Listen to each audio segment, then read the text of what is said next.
حضرت ابراہیم بن ادہم رحمۃ اللہ علیہ کے نام سے کون واقف نہیں؟ تقریباً ہر کوئی ان کے نام سے واقف ہے، لیکن ان کی زندگی کے احوال سے اور ان کی کرامات اور ان کے مقام سے بہت کم لوگ واقف ہیں۔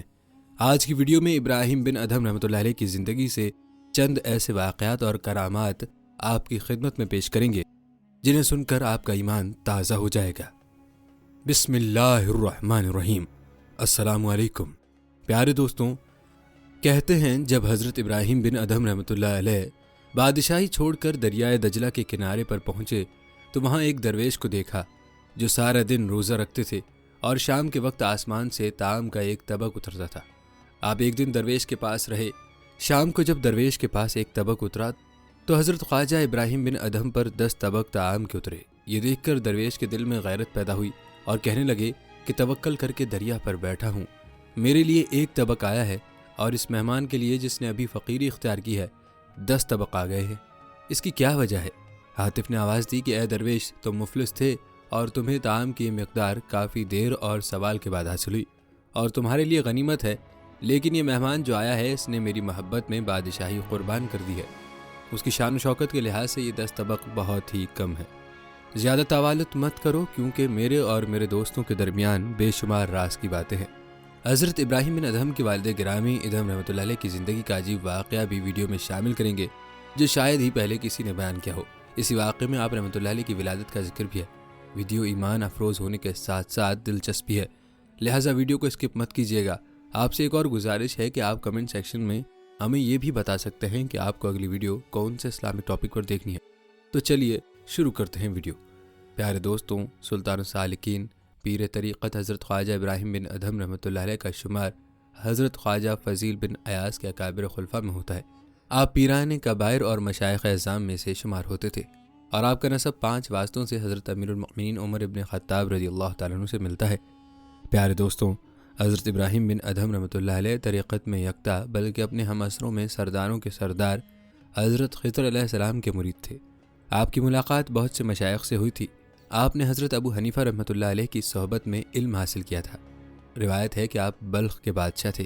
ایک دن شکار کے واسطے بما لشکر کے نکلے، مگر جنگل میں ہرن کے شکار میں جب تعاقب کیا تو آپ اپنے لشکر سے علیحدہ ہو گئے، مگر اللہ تعالیٰ نے اس ہرن کو قوت گویائی بخشی اور نہایت احساس سے اس نے کہا، کیا تمہیں اسی کام کے واسطے پیدا کیا گیا ہے اور تمہیں یہی حکم دیا گیا ہے؟ اتنی سی یہ بات سن کر وہ بہت متاثر ہوئے اور اسی وقت بارگاہ الہی میں توبہ کی اور تمام امور سلطنت کو ترک کر کے صرف زہد و پرہیزگاری اختیار کر لی۔ اس کے بعد حضرت فضیل بن ایاز اور حضرت سفیان ثوری رحمۃ اللہ علیہ کی خدمت میں حاضر ہو کر صحبت اختیار کر لی اور پھر تمام عمر اپنے کسب حلال کے علاوہ اور کچھ نہ کھایا۔ آپ کی بہت سی کرامات مشہور ہیں اور تصوف کے حقائق میں بہت سے رموز آپ نے بیان فرمائے ہیں۔ حضرت جنید بغدادی کا بیان ہے، طریقت کے تمام علوم کی قلید حضرت ابراہیم بن ادہم رحمۃ اللہ علیہ ہے۔ روایت ہے کہ آپ رحمۃ اللہ علیہ فرمایا کرتے تھے، دنیا کے تمام کام ایک طرف چھوڑ کر اللہ تعالیٰ کو اپنا دوست بنا لو۔ حضرت ابراہیم بن ادہم رحمۃ اللہ علیہ فرماتے ہیں، جب میں جنگل میں چلا گیا تو ایک معمر شخص نے مجھ سے کہا، اے ابراہیم، تو جانتا ہے یہ کون سی جگہ ہے؟ یہاں پر تو فوج اور سواری لیے جا رہا ہے۔ آپ نے فرمایا کہ میں نے سمجھ لیا ہے کہ تو شیطان ہے۔ اس وقت میرے پاس چاندی کے 4 دانگ تھے جو میں نے ایک زنبیل بنا کر بطور مزدوری لیے تھے۔ میں نے اسی وقت اپنی جیب سے نکال کر پھینک دی اور پھر یہ مضبوط ارادہ کر لیا کہ اب میں ہر میل کے خاتمے پر 400 نفل نماز ادا کروں گا۔ چنانچہ میں نے اسی حال میں اس جنگل میں 4 سال کا عرصہ گزار دیا، مگر اللہ تعالیٰ مجھے وقت پر برابر میرے لیے روزی پہنچاتا رہا اور اس وقت میں حضرت خضر علیہ السلام میرے ساتھ تھے، جنہوں نے مجھے اللہ تعالیٰ کا اسم اعظم سکھایا، جس سے میرا دل مخلوق عالم سے بالکل بے نیاز ہو گیا۔ پیارے دوستوں، اس کے علاوہ آپ رحمۃ اللہ علیہ کے بہت سے مناقب ہیں اور یہ توفیق اللہ تعالیٰ کے قبضہ قدرت میں ہی ہے۔ حضرت ابراہیم بن ادہم رحمۃ اللہ علیہ فرماتے ہیں کہ جن دنوں میں بیت المقدس میں تھا ان دنوں کا واقعہ ہے کہ ایک رات جب ہم لوگ عشاء کی نماز پڑھ کر فارغ ہوئے اور لوگ اپنے اپنے گھروں کو چلے گئے تو کچھ رات بیتنے کے بعد آسمان سے 2 فرشتے اترے اور مسجد کی محراب کے پاس آ کر ٹھہر گئے۔ ان میں سے ایک نے دوسرے سے کہا کہ مجھے یہاں سے کسی انسان کی خوشبو آ رہی ہے۔ دوسرے نے کہا کہ ہاں، یہ ابراہیم بن ادہم رحمۃ اللہ علیہ ہے۔ پہلے نے پوچھا، ابراہیم بن ادہم رحمۃ اللہ بلخ کے رہنے والے ہیں؟ دوسرے نے کہا، ہاں وہی۔ پہلے نے کہا، افسوس، انہوں نے رب کی رضا حاصل کرنے کے لیے بڑی مشقتیں برداشت کی، مصیبتوں اور مشکلوں کے باوجود صبر سے کام لیا۔ حتیٰ کہ اللہ تعالیٰ نے ان کو مرتبہ ولایت عطا کر دیا، لیکن صرف ایک چھوٹی سی غلطی کی وجہ سے انہوں نے وہ مرتبہ کھو دیا۔ دوسرے نے پوچھا ان سے کیا غلطی سرزد ہوئی ہے؟ پہلے فرشتے نے کہا جب وہ بصرہ میں تھے تو ایک بار انہوں نے ایک کھجور فروش سے کھجوریں خریدی اور کھجوریں لے کر جب وہ واپس پلٹنے لگے تو دیکھا کہ زمین پر کھجور کا ایک دانہ گرا پڑا تھا۔ انہوں نے سمجھا شاید یہ ان کے ہاتھ سے گرا ہے، لہٰذا انہوں نے اسے اٹھایا، صاف کیا اور کھا لیا۔ دراصل کھجور کا دانہ ان کے ہاتھ سے نہیں گرا تھا بلکہ کھجور کے ٹوکرے سے گرا تھا، اور جو ہی وہ کھجور ان کے پیٹ میں پہنچی ان سے مرتبہ ولایت واپس لے لیا گیا۔ حضرت ابراہیم بن ادھم رحمۃ اللہ علیہ نے مسجد کے دروازے کی اوٹ سے جب ان کی یہ باتیں سنی تو روتے ہوئے مسجد سے باہر نکلے اور اس پریشانی اور بے چینی کے عالم میں بیت المقدس سے بصرہ کی طرف روانہ ہو گئے۔ وہاں جا کر ایک کھجور فروش سے کھجوریں خریدیں اور پھر اس کھجور فروش کے پاس گئے جس سے پہلے کھجوریں خریدی تھی۔ اسے کھجور واپس کی اور ساتھ ہی سارا واقعہ بیان کیا اور آخر میں اس سے معافی بھی مانگی۔ یہ غلطی سے تمہاری ایک کھجور خالی تھی، لہٰذا مجھے معاف کر دینا۔ اس کھجور فروش نے انہیں کھلے دل سے معاف کر دیا اور پھر رو پڑا کہ حضرت کو ایک کھجور کی وجہ سے اتنی پریشانی کا سامنا کرنا پڑا۔ مختصر یہ کہ حضرت ابراہیم بن ادھم رحمۃ اللہ علیہ بصرہ سے پھر بیت المقدس روانہ ہو گئے اور پھر واپس بیت المقدس پہنچ کر رات کے وقت اس مسجد میں جا کر بیٹھ گئے۔ جب رات کافی بیت گئی تو آپ نے دیکھا کہ دو فرشتے آسمان سے اترے۔ ان میں سے ایک نے دوسرے سے کہا کہ مجھے یہاں سے انسان کی خوشبو آ رہی ہے۔ دوسرے فرشتے نے کہا کہ ہاں، یہاں ابراہیم بن ادھم موجود ہیں جو ولایت کے مرتبے سے گر گئے تھے، لیکن اب اللہ تعالیٰ نے انہیں اپنے فضل و کرم کے صدقے پھر وہی مقام و مرتبہ عطا فرما دیا۔ پیارے دوستوں، کیا ہم نے کبھی سوچا ہے کہ ہم انجانے میں اور جان بوجھ کر لوگوں کا کتنا حق کھا جاتے ہیں اور اس بات کی پرواہ ہی نہیں کرتے کہ روز محشر اس کا حساب دینا پڑے گا؟ پیارے دوستوں، حضرت خواجہ ابراہیم بن ادھم رحمۃ اللہ علیہ کو بہت سے بزرگان دین سے شرف نیاز حاصل رہا۔ حضرت جنید بغدادی رحمۃ اللہ علیہ کے بقول آپ رحمۃ اللہ علیہ فقراء کے تمام علوم و اسرار کی کنجی ہیں۔ آپ رحمۃ اللہ علیہ کا مشہور قول ہے کہ جب گناہ کا ارادہ کرو تو خدا کی بادشاہت سے باہر نکل جاؤ۔ حضرت ابراہیم بن ادھم رحمۃ اللہ علیہ کا ایک اور واقعہ یوں ہے۔ کہتے ہیں حضرت ابراہیم بن ادھم رحمۃ اللہ علیہ ایک شہر میں تشریف لے گئے اور جا کر مسجد میں رکے۔ عشاء کی نماز ہو چکی تو امام مسجد نے کہا مسجد سے نکلو، میں دروازہ بند کروں گا، اور اتفاق ایسا کہ موسم بھی سخت سردی کا۔ حضرت ابراہیم بن ادھم رحمۃ اللہ علیہ بولے میں مسافر ہوں، رات یہیں رکوں گا۔ امام مسجد نے کہا مسافروں کا تو یہ حال ہے کہ مسجد کی قندیلیں اور فرش چوری کر کے لے جاتے ہیں، میں تو کسی کو مسجد میں ٹھہرنے نہیں دوں گا، چاہے ابراہیم بن ادھم ہی کیوں نہ آ جائیں۔ حضرت ابراہیم بن ادھم رحمۃ اللہ علیہ نے عرض کیا میں ابراہیم بن ادھم ہی ہوں۔ امام مسجد بولا تمہارے لیے جاڑے کی شدت ہی بہت ہے، اس پر جھوٹ کا اضافہ نہ کرو، بہت باتیں کر چکے۔ اس کے بعد امام مسجد نے حضرت ابراہیم بن ادھم رحمۃ اللہ علیہ کی ٹانگیں پکڑ کر کھینچتے ہوئے مسجد سے باہر حمام کے تنور تک لایا اور وہاں چھوڑ کر چلا گیا۔ حضرت ابراہیم بن ادھم رحمۃ اللہ علیہ فرماتے ہیں میں نے دیکھا وہاں حمام میں آگ جلانے والا ایک شخص موجود تھا، سوچا اسی کے پاس چل کر رات گزاری کرنی چاہیے۔ میں اس کے پاس پہنچا اور سلام کیا۔ وہ شخص موٹا بوریے کا کرتا پہنے ہوئے تھا، اشارے سے مجھے بتایا اور ڈرتی نگاہوں سے دائیں بائیں دیکھتا رہا۔ جب اپنے کام سے فارغ ہو کر کہا وعلیکم السلام ورحمۃ اللہ وبرکاتہ، حضرت ابراہیم بن ادھم رحمۃ اللہ علیہ نے فرمایا میں نے سلام کب کیا تھا اور جواب اب دے رہے ہو؟ ملازم حمام بولا میں کسی کا نوکر ہوں، مجھے خوف ہوا کہ تمہارے جواب میں مشغول ہو کر میں خیانت کا مرتکب نہ ہو جاؤں۔ حضرت ابراہیم بن ادھم رحمۃ اللہ علیہ نے پوچھا دائیں بائیں کیوں دیکھ رہے تھے؟ ملازم حمام بولا موت سے ڈرتا ہوں، معلوم نہیں ادھر سے آ جائے یا ادھر سے۔ حضرت ابراہیم بن ادھم رحمۃ اللہ علیہ نے دوبارہ سوال کیا روزانہ کتنی مزدوری کر لیتے ہو؟ ملازم حمام بولا 1 درہم اور 1 دانگ کی۔ حضرت ابراہیم بن ادھم رحمۃ اللہ علیہ نے پھر سے سوال کیا یہ پیسے کیا کرتے ہو؟ ملازم حمام بولا دانگ سے میرے اہل و عیال کی خوراک فراہم ہوتی ہے اور 1 درہم اپنے ایک مرحوم بھائی کی اولاد پہ خرچ کرتا ہوں۔ حضرت ابراہیم بن ادھم رحمۃ اللہ علیہ نے فرمایا کیا وہ تمہارا حقیقی بھائی ہے؟ ملازم حمام بولا میں نے اس سے خدا کے لیے دوستی کی تھی، اب وہ انتقال کر گیا تو اس کی اولاد کی پرورش کرتا ہوں۔ حضرت ابراہیم بن ادھم رحمۃ اللہ علیہ نے کہا اچھا یہ بتاؤ کیا تم نے اللہ تعالیٰ سے کسی شے کی دعا مانگی ہے جو قبول ہوئی ہو؟ ملازم حمام بولا 20 سال سے میں ایک بات کی دعا کرتا ہوں جو اب تک پوری نہیں ہوئی، وہ یہ کہ سنا ہے عرب میں ایک شخص ہے جو عابدوں اور زاہدوں میں بلند مرتبہ ہے، اسے ابراہیم بن ادھم کہتے ہیں۔ میں نے دعا کی ہے کہ میں اس کی زیارت کروں اور اسی ولی اللہ کے سامنے مجھے موت آئے۔ حضرت ابراہیم بن ادھم رحمۃ اللہ علیہ نے فرمایا اے میرے بھائی تمہیں مبارک ہو کہ اللہ تعالیٰ نے تیری دعا قبول کی اور ابراہیم بن ادھم کو منہ کے بل گھسیٹوا کر تیرے پاس بھیج دیا۔ یہ سن کر ملازم حمام خوشی سے اچھل پڑا اور حضرت سے معانقہ کیا۔ اس وقت اس نے دعا کی یا اللہ تو نے میری تمنا پوری فرمائی، میری دعا کو قبولیت سے نوازا، اب میری روح کو بھی قبض فرما۔ چنانچہ وہ فوراً انتقال کر گیا۔ دوستوں، یاد رہے کہ حضرت ابراہیم بن ادہم بلخ کے ایک شاہی خاندان کے فرد ہیں۔ شہزادوں میں آپ کا نسب عالی حضرت ابراہیم بن ادہم بن سلیمان بن منصور بلخی سے جا ملتا ہے۔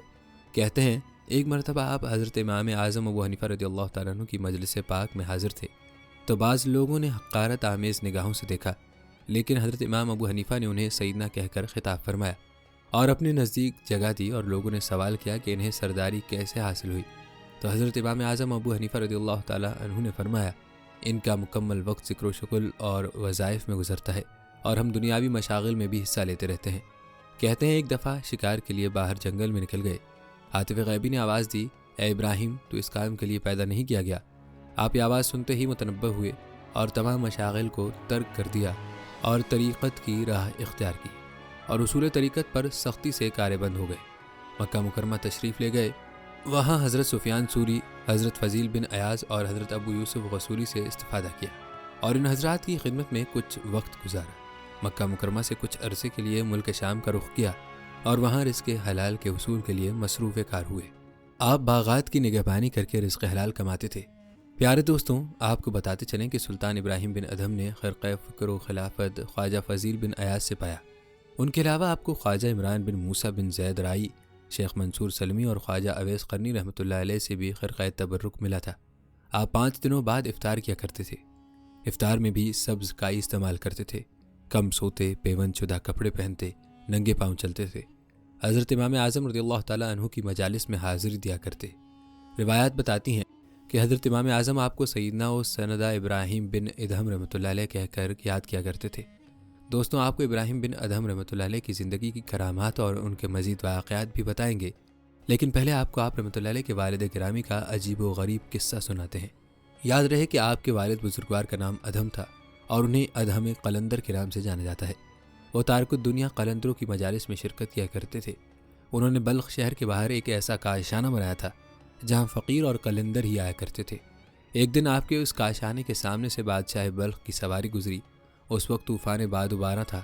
شہزادی کے محل کا پردہ زوردار ہوا سے ہٹا تو اس کا چہرہ نظر آیا۔ دیکھتے ہی ادہم کے دل پر عشق کا تیر جا لگا۔ یہ ایسا نشانہ تھا کہ ادہم دل و جان سے ہاتھ دھو بیٹھے۔ دوسرے دن بادشاہ کے دربار میں جا پہنچے اور بلا جھجک لڑکی کے نکاح کا مطالبہ کر دیا۔ بادشاہ کو اس مطالبے سے بڑا دکھ ہوا۔ بدنامی سے بچنے اور قلندر کے روحانی حملے سے محفوظ رہنے کے لیے اس نے انکار تو نہ کیا، مگر ایک ایسی شرط پیش کر دی اور وزیر کے مشورے سے کہا کہ ہمارے شاہی خزانے میں ایک بڑا مروارید ہے جسے ہم درِ یتیم کہتے ہیں۔ اسے ادہم قلندر کو دکھا کر کہا کہ اگر آپ ایک ایسا ہی موتی لے آئیں تو ہم بیٹی کا نکاح آپ سے کر دیں گے، ورنہ اپنے اس مطالبے کو خالی خواہش جانتے ہوئے واپس لے لیں اور دوبارہ ہمارے محل کی طرف رخ نہ کرنا۔ قلندر نے مروارید کو دیکھا اور شرط کو قبول کر لیا اور اس مروارید کی تلاش میں جنگلوں اور پہاڑوں میں جا نکلے۔ ایک عرصے کی تگ و دو کے بعد جب وہ مروارید نہ ملا تو پریشان ہو کر دریا کے کنارے جا پہنچے تاکہ اپنے آپ کو غرق کر لیں۔ ادہم کی اس پریشانی کو دیکھ کر اللہ تعالیٰ کی رحمت کا دریا جوش میں آیا۔ حضرت خضر علیہ السلام آگے بڑھے، آپ کا ہاتھ پکڑا اور دریا میں چھلانگ لگانے سے بچانے کے لیے آپ کے سامنے ایسے 11 مروارید لا رکھے۔ یہ مروارید شاہی خزانے والے مروارید سے کہیں بڑے بھی تھے اور چمکدار بھی۔ خود حضرت خضر علیہ السلام نظروں سے غائب ہو گئے۔ قلندر ادہم یہ سارے مروارید اٹھائے بادشاہ کے پاس جا پہنچے اور اس کے سامنے رکھتے ہوئے اسے اور اس کے وزراء کو حیران کر دیا۔ بادشاہ نے قلندر کے ساتھ اپنی بیٹی کی شادی کو آر جانتے ہوئے مروارید کی طرف توجہ نہ دی اور کہنے لگا، جاؤ ہمارے وزیر اعظم سے بات کر کے فیصلہ کر لو۔ وزیر نے قلندر سے تمام مروارید لے کر اسے دھکے دے کر دربار سے نکال دیا اور کہا اگر آئندہ یہ مطالبہ لے کر دربار کی طرف نظر آئے تو مروا دیے جاؤ گے۔ ادہم قہر درویش بر جان درویش کی تصویر بنے جنگل کی طرف روانہ ہوئے۔ اس کے سامنے کوئی چارہ نہیں رہا تھا۔ اتفاق ایسا ہوا کہ بادشاہ کی لڑکی سکتے کی بیماری میں جاں بلب ہو گئی۔ اتباع علاج سے مایوس ہو گئے، اسے مردہ جان کر دفنا دیا گیا۔ قلندر ادہم نے اپنی محبوبہ کی موت کی خبر سنی تو تڑپ اٹھا۔ وہ بھی جنازے کے پیچھے پیچھے روانہ ہوا۔ دفن کے بعد لوگ واپس آئے تو وہ قبر سے لپٹ کر رونے لگا۔ اس کی آنکھوں سے اشک رواں تھے۔ رات ہوئی تو قبر کے نگراں قبر کی حفاظت کو آپ پہنچے۔ انہوں نے قلندر کو قبر کے پاس دیکھا تو بے فکر ہو کر سو گئے۔ قلندر اپنی بے قراری کے ہاتھوں تنگ آ کر اپنی معشوقہ کا آخری دیدار چاہتا تھا۔ اس نے قبر کو کھودا تاکہ ایک نظر دیکھ لے۔ ناش کو قبر سے نکالا، قبر کو پر کر دیا اور ناش کو اٹھا کر وہاں سے چل دیا اور اپنے کاشانے میں لے گیا۔ لکڑی کے تختے پر لٹا کر شمع روشن کی تاکہ اس کے چہرے کو دیکھ سکے۔ اپنی معشوقہ کو دیکھے جاتا اور زار زار روتا جاتا تھا۔ اسی طرح آدھی رات بیت گئی۔ اتفاق ایسا ہوا کہ یونان سے ایک طبیب اسی رات بلخ پہنچا تھا۔ یہ طبیب ایسی پیچیدہ بیماریوں میں کمال رکھتا تھا۔ رات کا وقت تھا، شہر کے دروازے بند دیکھ کر رات بسر کرنے کی فکر میں تھا۔ اس قلندر کے کاشانے میں روشنی دیکھی تو ادھر آ نکلا۔ اندر آ کر دیکھا کہ ایک خوبصورت ناش تختے پر پڑی ہے اور ایک شخص پاس بیٹھے رو رہا ہے اور اپنی بے قراری اور پریشانی میں ڈوبا ہوا ہے۔ طبیب نے اس صورتحال کو دیکھا، بڑی مہربانی اور لطف سے قریب آیا، ہاتھ میں چراغ اٹھایا، صورتحال ملاحظہ کی اور نبض دیکھ کر قلندر کو کہا کہ غم نہ کرو، رونا چھوڑ دو، یہ لڑکی بھی ٹھیک ہو جائے گی، یہ مری نہیں، سکتے کی بیماری میں بے ہوش ہے۔ یہ کہہ کر ایک نستر نکالا اور لڑکی کی وسط کاٹ ڈالی۔ خون کے چند قطرے ٹپکے تو ناش میں حرکت آئی۔ لڑکی نے آنکھیں کھول دی، دائیں بائیں دیکھا، ایک طبیب کو اپنے پاس پایا اور پھر ایک نامحرم کو دیکھ کر چہرے کو چھپا لیا۔ کہنے لگی، اے میرے طبیب، اے میرے باپ، مجھے یہ بتاؤ میں کہاں ہوں، کس حالت میں ہوں، اور مجھے کفن کیوں پہنایا گیا ہے، اور پھر اس تختے پر قلندر کے کاشانے میں کیسے آئی ہوں۔ طبیب اور قلندر دونوں معذرت کرتے ہوئے آگے بڑھے اور تمام واقعات بیان کر دیے۔ بادشاہ کی بیٹی نے جب صورتحال معلوم کر لی اور یہ جان لیا کہ میری جان کی حفاظت تو اس قلندر کی معرفت ہوئی ہے، وہ قلندر سے نکاح کرنے پر راضی ہو گئی۔ طبیب نے نکاح پڑھایا۔ صبح ہوئی، قلندر شہر میں گیا اور ایک اچھا سا مکان کرائے پر لیا، اپنی معشوقہ کو وہاں لے آیا اور نہایت آرام و آسائش سے زندگی بسر کرنے لگا۔ 9 ماہ گزرے تو اللہ کی مہربانی سے خواجہ سلطان ابراہیم پیدا ہوئے۔ وہ شکل و صورت میں اپنی والدہ کے مشابہ تھے۔ 5 سال ہوئے تو قلندر نے اپنے اس بیٹے کو شاہی مکتب میں داخل کرایا۔ کہتے ہیں بادشاہ کبھی کبھی اس مکتب میں آیا کرتا تھا اور بچوں کا امتحان لیا کرتا تھا۔ اتفاقاً بادشاہ کی نظریں اس بچے پر پڑیں تو بے اختیار اس کی محبت اور الفت نے جوش مارا۔ اس نے اس بچے کو گود میں اٹھا لیا اور اپنے محل میں لے آیا۔ بچہ شام کے وقت اپنے گھر نہ پہنچا تو والدہ کو بڑی تشویش ہوئی۔ اپنے قلندر خاوند کو مکتب میں بھیجا کہ بچے کی خیریت دریافت کرے۔ جب وہ قلندر مدرسے کی طرف آیا تو اسے بتایا گیا کہ بادشاہ بچے کو اٹھا کر اپنے شاہی محل میں لے گیا ہے۔ وہ قلندر بے اختیار ہو کر اسی طرح دوڑا دوڑا بادشاہ کے پاس پہنچا۔ بادشاہ نے قلندر کو دیکھتے ہی پہچان لیا اور کہا، اے قلندر، اللہ نے تمہیں عجیب لڑکا دیا ہے جو منظور اور مقبول خلق ہے۔ میں نے پہلی بار دیکھا تو اس سے پیار و محبت ہوا اور میں اسے اٹھا کر محل میں لے آیا ہوں۔ قلندر بات سن کر مسکرایا اور کہا، بادشاہ کی محبت کی وجہ یہ ہے کہ یہ بچہ اس کی بیٹی کا فرزند ہے۔ پھر اس نے تمام حالات کی تفصیلات بادشاہ کو سنائی۔ جب بادشاہ کو یہ معلوم ہوا کہ اس کی اکلوتی بیٹی ابھی تک زندہ ہے تو سجدہ شکر بجا لایا اور نہایت خوشی سے اٹھا اور یہ خوشخبری اپنی بیگم کو سنائی۔ دونوں شاہی سواری پر سوار ہو کر قلندر کے گھر پہنچے۔ بیٹی کو دیکھ کر بہت خوش ہوئے۔ بادشاہ نے اپنی بیٹی کے لیے بڑا عالیشان محل بنایا۔ چونکہ بادشاہ کا اپنا کوئی بیٹا نہ تھا، اس نے اعلان کیا کہ میرا نواسا سلطان ابراہیم میرا جانشین اور ولی عہد ہوگا۔ بادشاہ خود اللہ کی عبادت میں مشغول ہو گیا۔ سلطان ابراہیم تخت شاہی پر بیٹھا اور کئی سال تک نہایت عدل و انصاف کے ساتھ حکمرانی کرتا رہا۔ دن کو لوگوں کی ضرورتیں پوری کرتا اور رات کو اللہ کی عبادت میں مشغول رہتا تھا، لیکن ان کا قلب ہمیشہ اپنی اصل کی طرف مائل اور حق تعالیٰ کی محبت میں سرشار رہا۔ آپ درویشوں کی بے حد تعظیم و تکریم کرتے تھے اور اکثر اوقات ان کے جوتے اٹھا کر سامنے رکھتے۔ آخر جوانی ہی میں سلطنت سے دستبردار ہو کر عبادت حق تعالیٰ میں مشغول ہو گئے۔ ایک بزرگ آپ کی بابت فرماتے ہیں، ابراہیم بن ادھم اپنا ملک اور اپنا مکان چھوڑ کر خواجہ فضیل کی فرما برداری میں آئے۔ انہوں نے اپنے خزانہ، لشکر، اہل و عیال چھوڑ کر خواجہ فضیل کے تکیے کی جگہ اپنی باہیں بچھا دیں۔ ابراہیم بن ادھم قدس راہ امام ابو حنیفہ رحمۃ اللہ علیہ کی صحبت میں بھی کچھ دنوں رہے ہیں۔ یہی وجہ ہے کہ امام صاحب آپ کی نسبت یہ الفاظ فرمایا کرتے تھے، سیدنا ابراہیم بن ادھم قدس اللہ سرہ۔ منقول ہے کہ ایک دفعہ خواجہ ابراہیم ادھم رحمۃ اللہ علیہ جعفر بن منصور کے پاس آئے جو عباسیوں میں دوسرا خلیفہ تھا۔ خلیفہ نے بڑے جوش کے ساتھ استقبال کیا اور سلام کے بعد کہا، اے ابو اسحاق، تمہارا کیا حال ہے؟ خواجہ ابراہیم ادھم رحمۃ اللہ علیہ نے فرمایا، اے امیر المؤمنین، ہم نے اپنا دین پست کر کے دنیا کو بلند کیا، لیکن اب نہ تو دین باقی رہا اور نہ ہی وہ چیز ہی رہی جسے ہم نے بلند کیا تھا۔ کہا جاتا ہے کہ خواجہ ابراہیم ادھم کا جاڑے کا لباس صرف ایک موٹا ٹاٹ ہوتا تھا جس کے نیچے کرتا وغیرہ کچھ نہ ہوتا تھا، اور گرمی میں 2 کپڑے ہوتے تھے جن کی قیمت 4 درہم سے زیادہ نہ ہوتی تھی۔ ایک کا تہبند بناتے اور دوسرے کی چادر۔ آپ کیا سفر اور کیا ہجر، ہر وقت روزے سے رہتے اور راتوں کو قیام و نماز میں بسر کیا کرتے تھے۔ ہمیشہ فکر و غم میں مستغرق نظر آتے تھے۔ کھیت کاٹتے اور اس کی اجرت سے قوت حاصل کیا کرتے۔ جب آپ کھیت کاٹنے سے فارغ ہوتے اور مزدوری کر چکے ہوتے تو اپنے کسی یار کو کھیت والے کے پاس بھیجتے اور حساب کے بعد جو اجرت وہ لاتا آپ اس میں سے کچھ نہ لیتے بلکہ اپنے اصحاب پر تقسیم کر دیتے اور فرماتے، جو تمہیں مطلوب ہو فوراً خرید لاؤ اور اپنے کام میں لے آؤ، لیکن جب آپ کو کھیت کاٹنے کی اجرت نہ ملتی تو باغوں کی حفاظت کرنے کی مزدوری کرتے۔ پیارے دوستوں، اب تذکرہ کرتے ہیں ابراہیم بن ادھم رحمۃ اللہ علیہ کی چند کرامات کا۔ کہتے ہیں خواجہ ابراہیم بن ادھم رحمۃ اللہ علیہ ایک دن کوہ قبیس پر بیٹھے ہوئے اپنے یاروں سے باتیں کر رہے تھے کہ اگر اولیاء اللہ میں سے کوئی ولی پہاڑ سے کہے کہ رواں ہو تو وہ فوراً اپنی جگہ چھوڑ کر چلنے لگے گا۔ ابھی آپ کی زبان مبارک پر یہی الفاظ جاری ہوئے تھے کہ پہاڑ نے جنبش کی۔ آپ نے پہاڑ کو ٹھوکر مار کر فرمایا کہ او ابو قبیس ٹھہر جا، میں نے تجھے رواں ہونے کا حکم نہیں کیا ہے، بلکہ اپنے یاروں کی خدمت میں تمثیل کے طور پر بیان کر رہا تھا۔ کرامت کا ایک واقعہ یوں ہے کہ خواجہ ابراہیم بن ادھم رحمۃ اللہ علیہ ایک دفعہ دریا کے سفر میں جہاز پر سوار تھے اور اپنی کملی میں لپٹے ہوئے مراقبے میں مشغول تھے۔ اسی اثنا میں ایک نہایت تیز و تند ہوا چلنی شروع ہوئی اور اس نے یہاں تک طول پکڑا کہ جہاز کے ڈوب جانے کا خوف سب پر طاری ہو گیا۔ تمام اہل جہاز جمع ہو کر آپ کے پاس آئے اور گڑ گڑا کر عرض کیا کہ حضرت کیا حال ہے؟ ہم تو ہلاکت کے منہ میں پڑے ہوئے ہیں، آپ یہاں بیٹھے نیند میں مشغول ہیں۔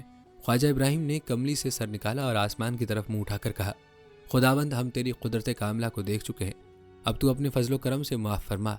دعا کے بعد اہل جہاز کو بہت ہی تھوڑا انتظار کرنا پڑا کہ ہوا بند ہو گئی اور جہاز پانی کی سطح پر ٹھہر گیا۔ دوستوں، یہ ہوا کرتا ہے اولیاء کا اللہ کے ساتھ تعلق کہ اللہ اپنے ولی کی بات کو کبھی نہیں ٹھکراتا اور ہر چیز اس کے تابع ہو جاتی ہے۔ پیارے دوستوں، راہ تصوف کیا ہے؟ اس حوالے سے یہ واقعہ ملاحظہ فرمائیں۔ منقول ہے کہ خواجہ ابراہیم بن ادھم رحمۃ اللہ علیہ فرماتے ہیں کہ میں ایک دفعہ خدا کی اجازت و حکم سے جنگل میں نکل گیا۔ جب میں بمقام ذات الوقت پہنچا تو 70 گدڑی پوشوں کو دیکھا کہ مرے پڑے ہیں اور خون کی ندیاں ان کے جسموں سے بہہ رہی ہیں۔ میں ان کے قریب گیا، دیکھتا ہوں کہ ایک نوجوان میں کچھ حیات مستعار باقی ہے۔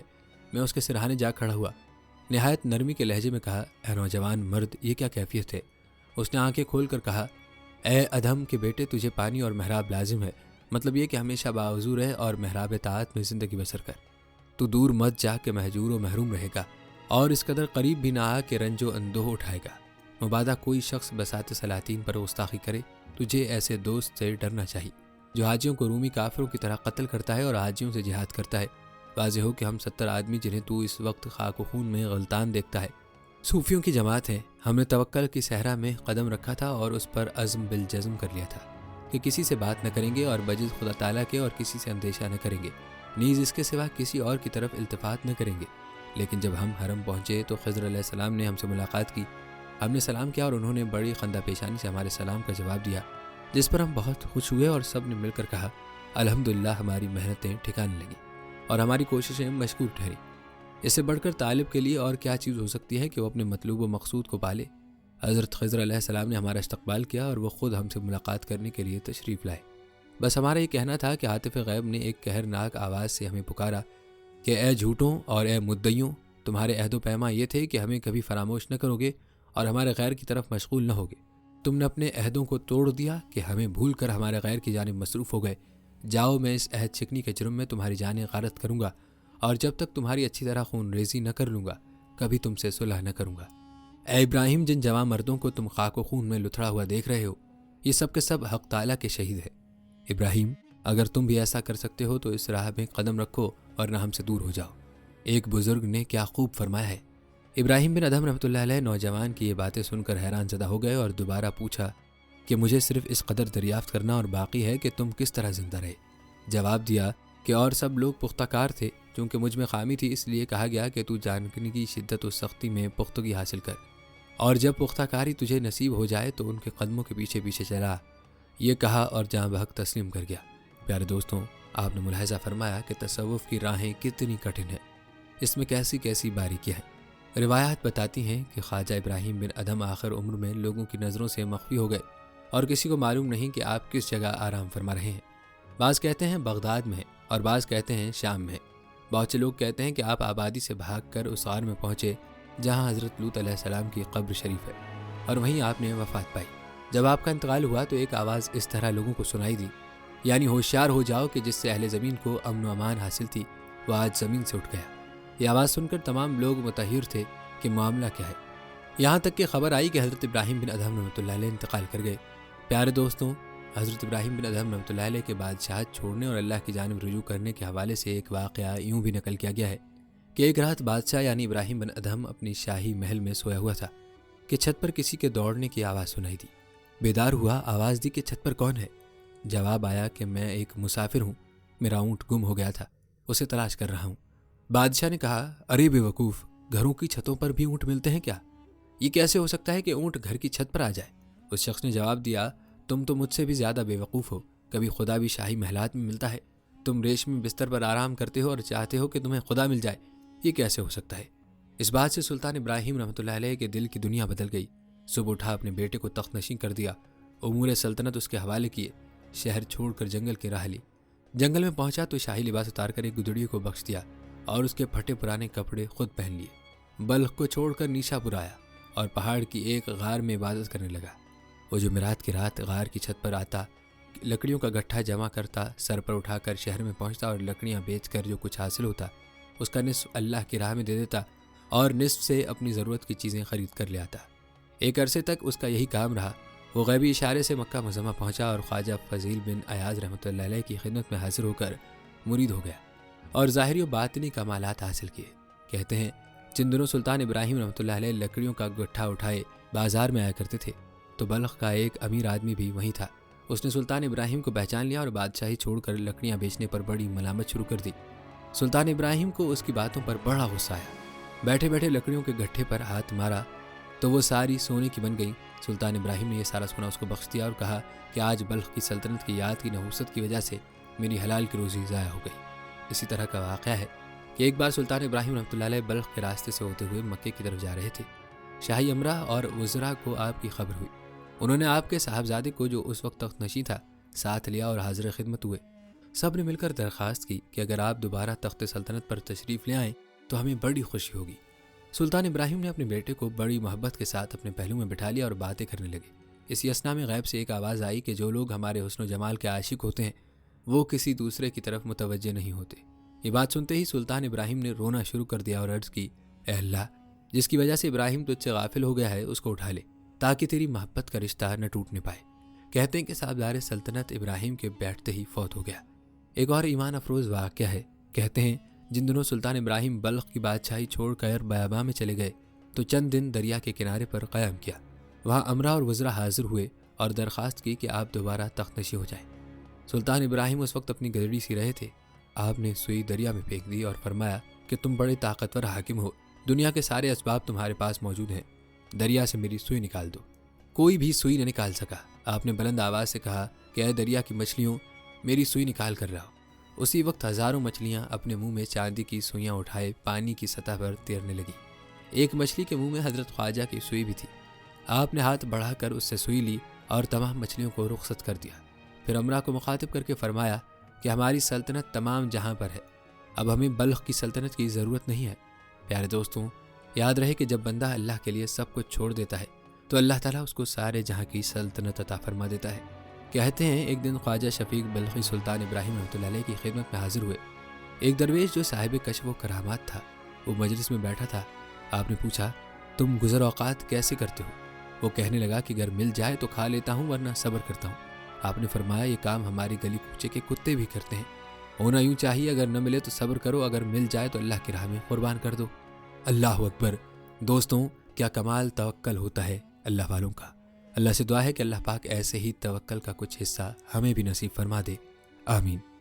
آج اللہ کی ذات پر توکل نہ ہونے کی وجہ سے ہم لوگ دنیا کے پیچھے دن رات بھاگ رہے ہیں، ورنہ اللہ تعالیٰ نے جو رزق لکھ دیا ہے وہ تو مل کر ہی رہے گا۔ کہا جاتا ہے کہ ایک شخص نے حضرت سلطان ابراہیم بن ادھم رحمۃ اللہ علیہ سے پوچھا کہ تم کس کے بندے ہو؟ آپ کانپے اور بے ہوش ہو گئے۔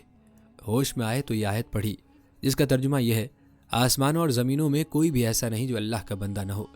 اس شخص نے کہا کہ آپ نے پہلے ہی یہ جواب کیوں نہیں دے دیا؟ فرمایا، میں ڈرتا تھا کہ اگر میں اپنے آپ کو اس کا بندہ کہوں تو مجھ سے اس کی بندگی کا حق ادا نہیں ہوا، اگر نہ کہوں تو کافر ہو جاتا۔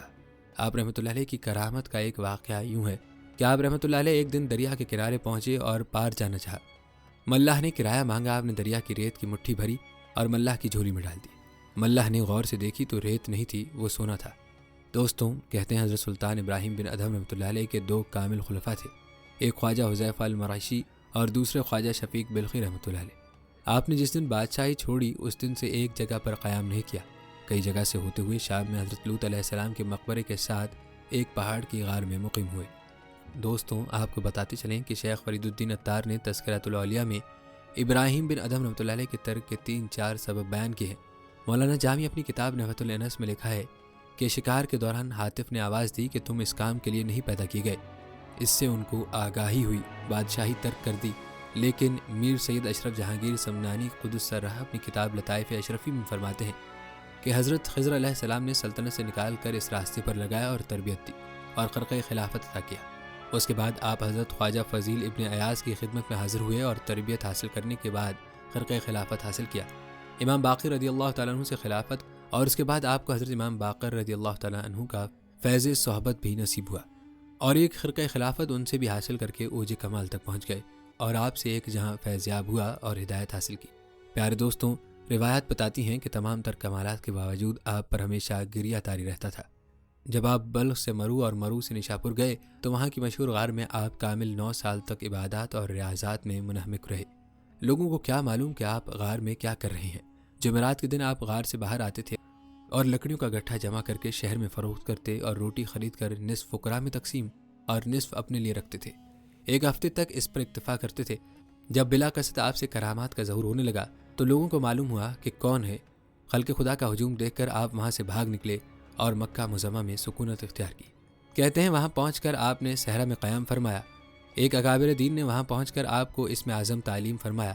اس کے فوراً بعد حضرت خضر علیہ السلام تشریف لائے اور کہنے لگے کہ ابراہیم جس نے آپ کو اسم اعظم سکھایا وہ میرے بھائی الیاس علیہ السلام تھے۔ نفات الانس میں لکھا ہے جن دنوں سلطان ابراہیم نے بادشاہی چھوڑ کر جنگل میں قدم رکھا تو غیب سے ایک بزرگ آئے، انہوں نے انہیں اسم اعظم سکھایا۔ اسم اعظم پڑھتے ہی عرش سے لے کر فرش تک تمام چیزیں روشن ہو گئیں۔ کچھ دنوں بعد حضرت خضر علیہ السلام تشریف لائے، کہنے لگے اے سلطان وہ میرے بھائی حضرت الیاس تھے جنہوں نے تمہیں اسم اعظم سکھایا ہے۔ میں خضر ہوں، میں تیرا دوست بن کر رہوں گا۔ حضرت ابراہیم بن ادھم رحمۃ اللہ علیہ نے جواب دیا کہ میں اللہ تعالیٰ کے بغیر کسی دوسرے دوست کی ضرورت محسوس نہیں کرتا۔ یہ کہہ کر حضرت خضر علیہ السلام کو رخصت کر دیا۔ اس کے علاوہ خود حضرت ابراہیم بن ادھم رحمۃ اللہ علیہ فرمایا کرتے تھے کہ مجھے حضرت خواجہ داؤد بلخی نے بادیے میں اسم اعظم سے آگاہ فرما دیا۔ پیارے دوستوں، روایات میں یہ بات بھی ملتی ہے کہ حضرت خواجہ ابراہیم بن ادھم رحمۃ اللہ علیہ نے سفر مکہ میں ہر قدم پر 2 گانا نفل ادا کیے اور صحرا طے کرتے ہوئے 14 برس کے بعد مکہ معظمہ پہنچے۔ یہ دیکھ کر تمام مشائخ مکے میں آپ کے استقبال کے لیے باہر آئے اور عزت و تکریم سے پیش آئے۔ اسی جگہ حضرت خواجہ فضیل ابن ایاز کی خدمت میں حاضری نصیب ہوئی۔ آپ 50 سال تک مجاور حرم میں مکہ رہے۔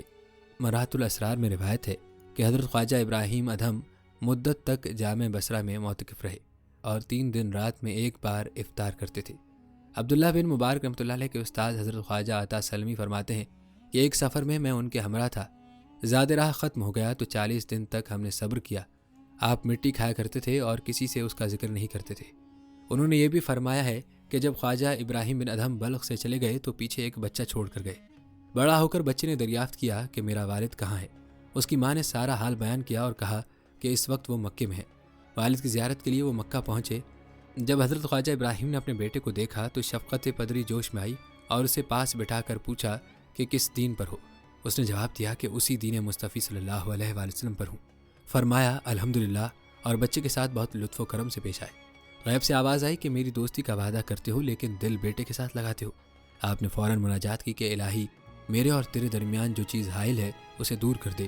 یہ کہنا تھا کہ بچہ جاں بحق ہو گیا۔ آپ رحمۃ اللہ علیہ کی اولاد کے حوالے سے مختلف روایت ہیں جن کا تذکرہ ہمارا موضوع نہیں ہے، اور یاد رہے کہ روایت میں اکثر اختلافات پائے جاتے ہیں اور راوی واقعات کو اپنے انداز میں بیان کرتے ہیں۔ اس لیے اس ویڈیو میں اگر آپ روایات کا اختلاف پائیں تو ایک عام چیز ہے، اور تاریخ میں واقعات کو ہر کسی نے اپنے انداز میں بیان کیا ہوا ہے جس پر اعتراض نہیں بنتا۔ آپ رحمۃ اللہ علیہ کی کرامت کا ایک واقعہ رونق المجاز میں یوں بیان ہوا ہے کہ حضرت خواجہ ابراہیم بن ادھم کی عادت تھی کہ سخت گرمی کے ایام میں بھی آپ اپنے گوشہ تنہائی سے نکل کر مسجد میں آتے اور نماز باجماعت ادا کرتے تھے۔ ایک دن آپ کا ایک شاگرد ساتھ تھا۔ آپ نماز سے فارغ ہو کر ایک دیوار کے سائے میں سو گئے۔ شاگرد کیا دیکھتا ہے کہ دیوار کے سوراخ سے ایک سانپ نکلا۔ سانپ کے منہ میں نرگس کی شاخ تھی جس سے وہ حضرت کے رخ انور سے مکھیاں اڑا رہا تھا۔